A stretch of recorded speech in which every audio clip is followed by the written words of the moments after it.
जीवन की लड़ाई है। ये जल्द जमीन की लड़ाई नहीं है, ये जीवन की लड़ाई है। ये आने वाली पीढ़ी को जीवित रखने के लिए लड़ाई है। ठीक है, उनकी जीवन की बात है कि हमारे आने वाली पीढ़ी जीवित कैसे रहेगी, ये विषय है। आज देख ले, जैसा कि दादा लोगों ने बताया आप सभी लोगों को, कि जो समाज हम जब अपने कबीला के हिसाब से अपना इतिहास देखेंगे, अपने समाज का इतिहास देखेंगे या किसी क्षेत्र का इतिहास देखेंगे, उस क्षेत्र के इतिहास में आप चले जाइए, समाज के इतिहास में चले जाइए, अपनी आवश्यकताओं को लेकर, अपनी जरूरतों को लेकर वो आत्मनिर्भर थे। लेकिन आज छोटी छोटी आवश्यकताओं को लेके अपनी मूल आवश्यकताएं हो, चाहे भौतिक आवश्यकताएं हो, उस चीज को लेके कंपनियों के ऊपर, सरकार के ऊपर निर्भर हो गई। आज ऐसा लगता है कि सरकार को छोड़ देंगे तो हमारा जीवन नहीं चलेगा, हम जीवित नहीं रह सकते हैं। कंपनियों को छोड़ देंगे तो हमारा जीवन नहीं चल सकता है। ऐसी स्थिति परिस्थिति में हम आ गए। उस चीज की व्यवस्था करनी है कि आने वाला पीढ़ी को इन सभी समस्याओं का सामना ना करना पड़े, इसलिए हम लोगों को व्यवस्था कर देनी है।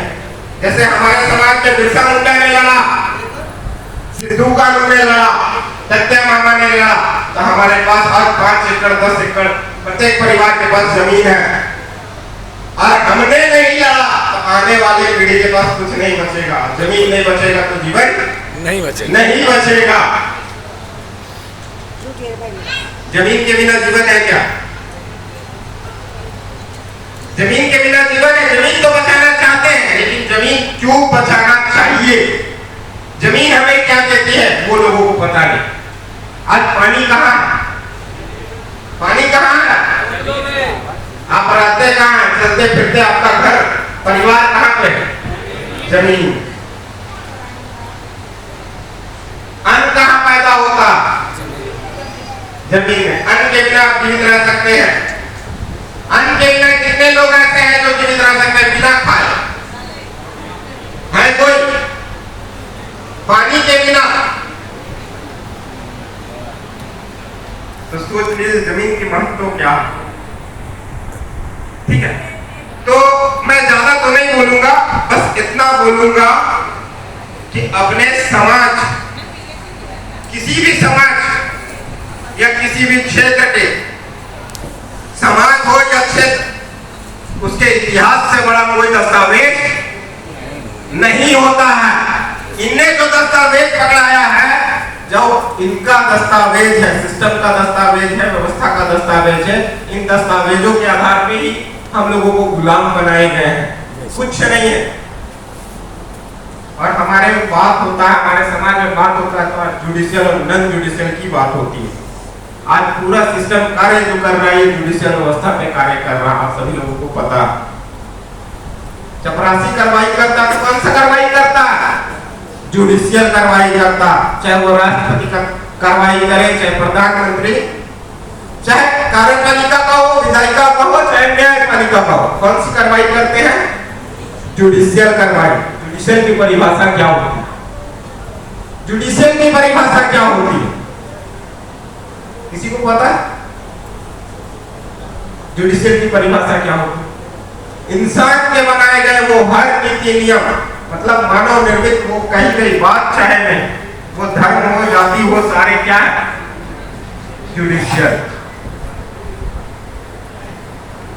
एक शब्द आता है नॉन जुडिशियल, वो आता है निसर्ग निर्मित। उसे क्या बोलते हैं? नॉन जुडिशियल को क्या बोलते हैं? निसर्ग निर्मित, जिसे इंसानों ने नहीं बनाया। यानी पूरी प्राकृतिक कुदरती हवा के बिना कोई जीवित रह सकता है क्या? हवा इंसान ने बनाया, ऑक्सीजन इंसान ने बनाया क्या? धरती इंसान ने बनाया, पानी इंसान ने बनाया क्या? प्रकृति। और उस चीज के बिना आप जीवित नहीं रह सकते। तो आपको सत्य की स्थापना होने वाली है, बेशक। ठीक है, ये जितना सिस्टम में हम जी रहे सभी झूठ में, ठीक है। तो ये नॉन जुडिशियल का, प्रकृति के व्यवहार का आपको पालन करना है। आपको जाति धर्म में नहीं पढ़ना है। जाति धर्म में आप पढ़ते हैं यानी आप फंसेंगे। आप कैसे फंसेंगे, एक उदाहरण देता हूं। चलिए आप सभी लोग बताइए कि अभी जैसा आपने बोला भारत की हुंकार है, जनता ही सरकार है। सरकार की परिभाषा क्या होती है, सरकार मतलब क्या बताइए।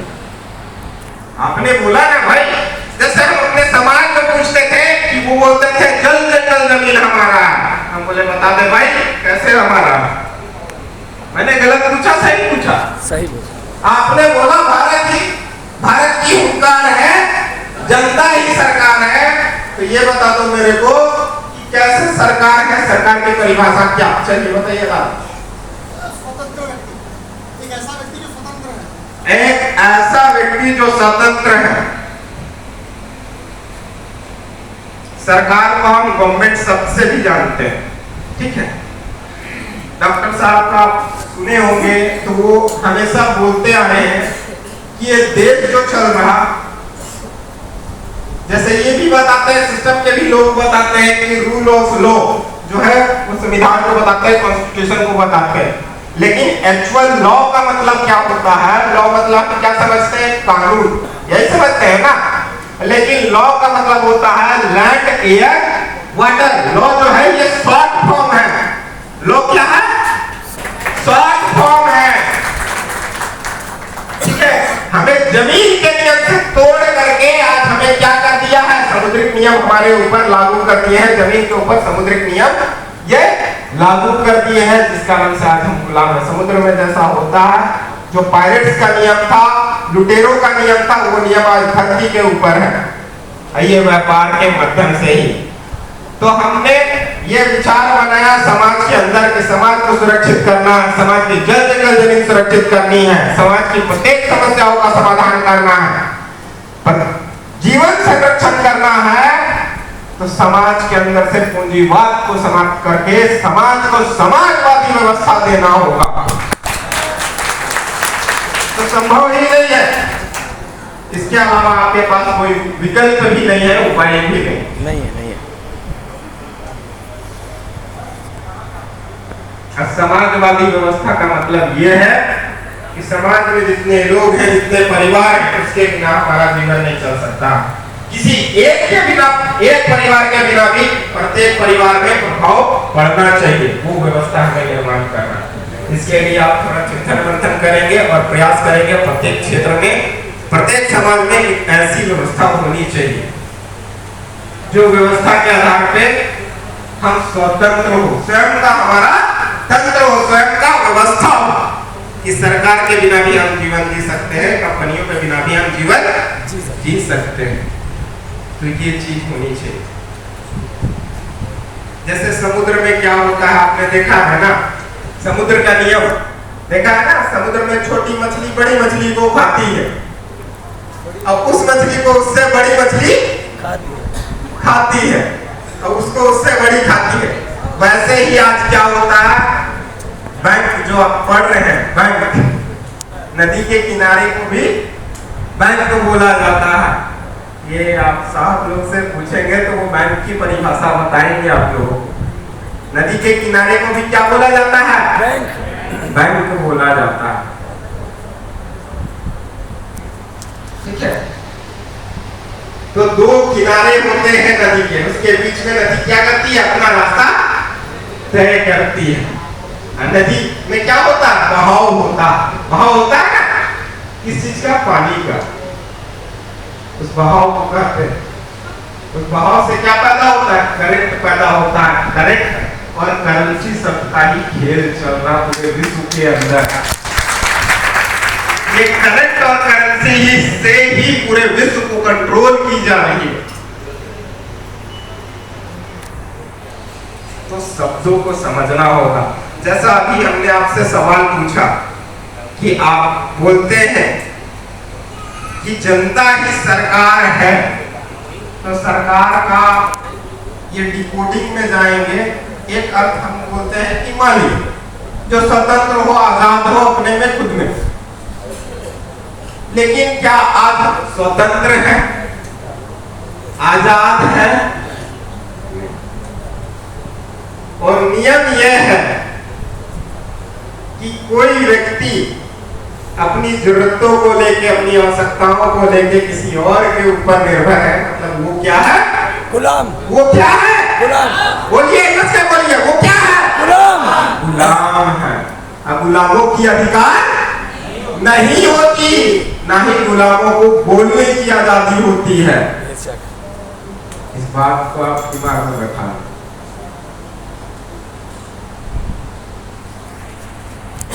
चाहे वो व्यक्ति हो, समाज हो या क्षेत्र हो, ये बात प्रभाव करती है। जो भी हमने बताया, जो अभी बताया, छोटी मछली वो उससे बड़ी खाती है। पैसा ही आप देख ले सिस्टम में, जिसके पास पैसा है वो क्या करते हैं? अपने से कम पैसे वाले को दबाते हैं। उसको कौन दबाता है? उससे ज्यादा पैसे वाले दबाते हैं। यही ना हो रहा? आप पूरे सिस्टम में देख ले, यही हो रहा, कुछ तो हो नहीं रहा।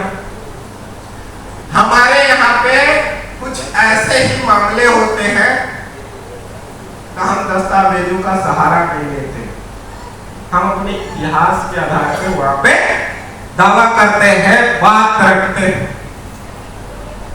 ठीक है, अभी हाल में ही घटना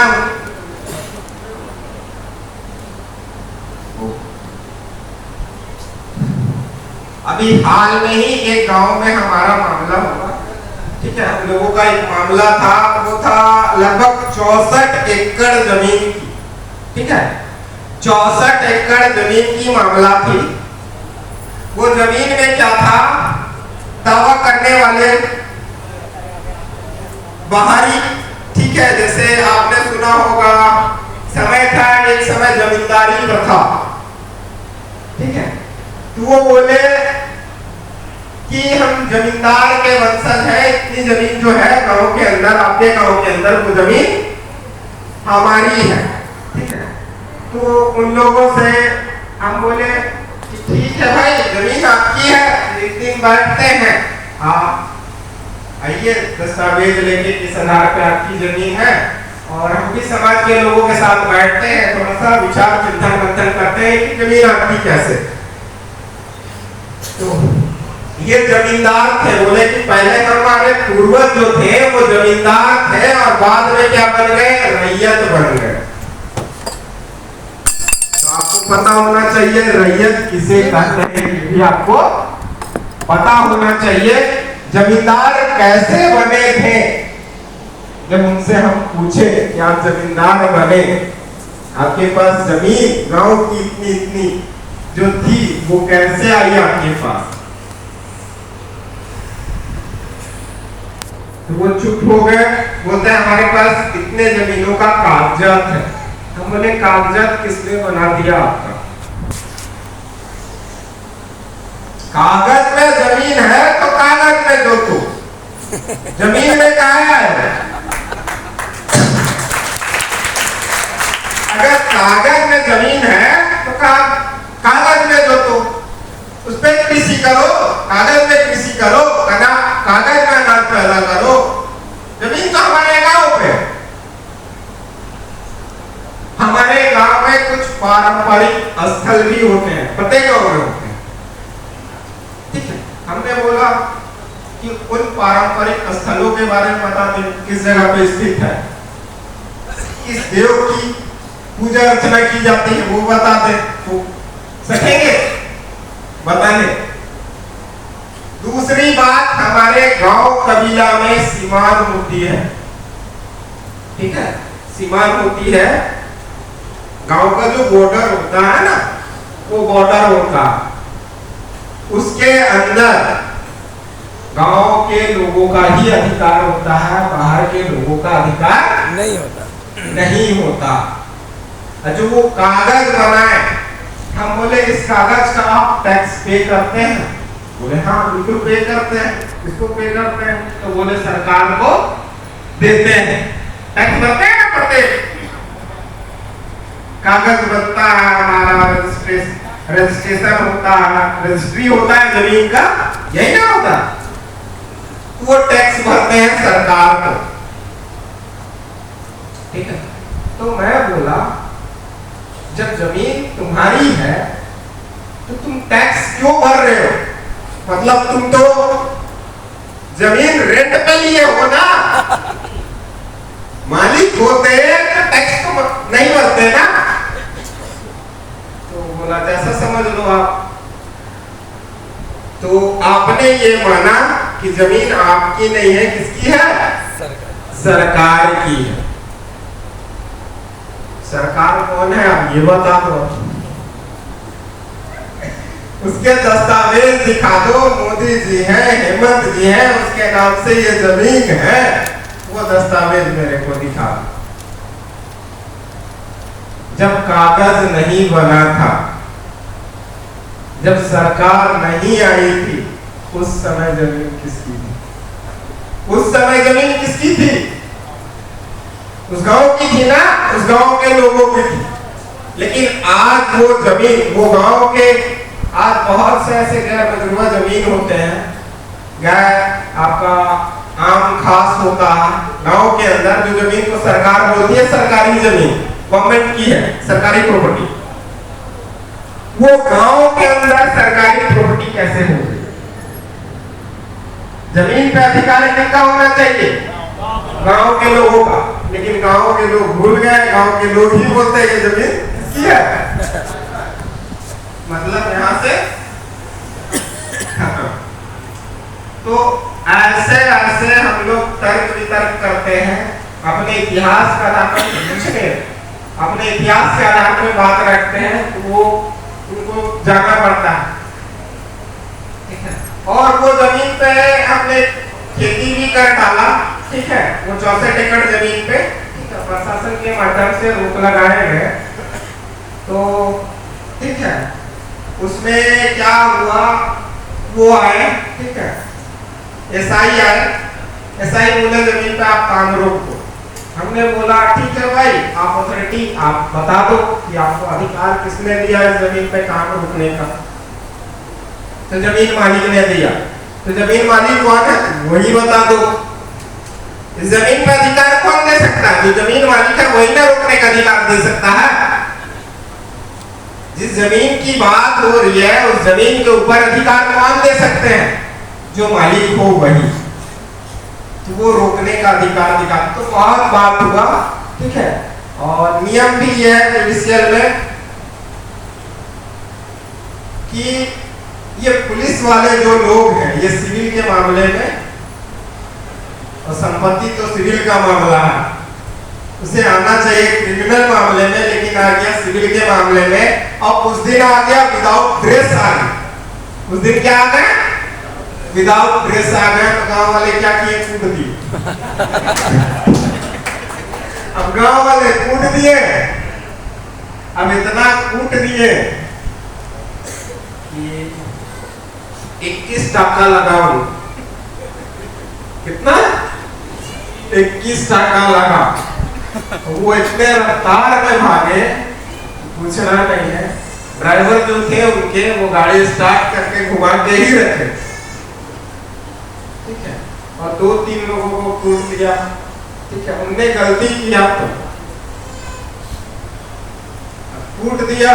उसके बाद डर इतना हो गया कि उस क्षेत्र में प्रशासन के लोग गांव में प्रवेश नहीं करते हैं।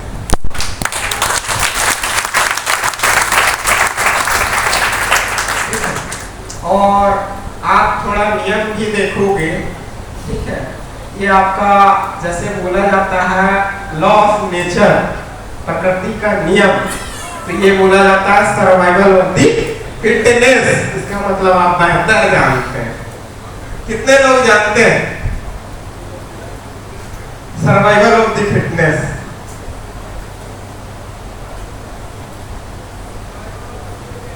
चलिए बढ़िया है।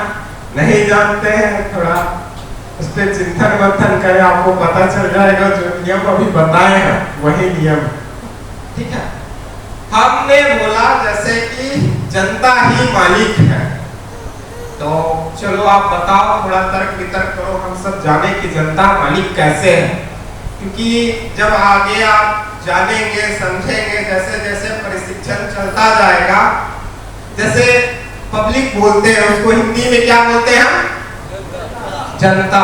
लेकिन जैसे जैसे आपका प्रशिक्षण होता जाएगा, आप पढ़ते जाएंगे, सीखते जाएंगे, तो आपको पता चलेगा पब्लिक मतलब जितने भी इंग्लिश वर्ड हैं, ठीक है, इंग्लिश लैंग्वेज है, इंग्लिश भाषा है, इस भाषा के आधार पर ही पूरे विश्व को गुलाम बनाया गया है। और ये एक भाषा जादुई भाषा है। इसका अर्थ हम कुछ और समझते हैं, लेकिन एक्चुअल अर्थ कुछ और होता है। इनको समझने का एक विकल्प है, वो विकल्प है डिकोडिंग का। डिकोडिंग मतलब समझते हैं, संधि विच्छेद कीजिए, तोड़िए।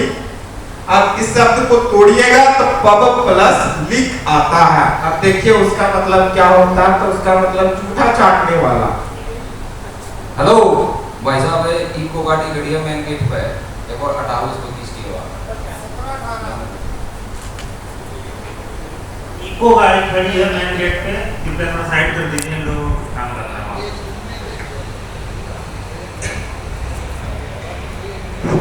तो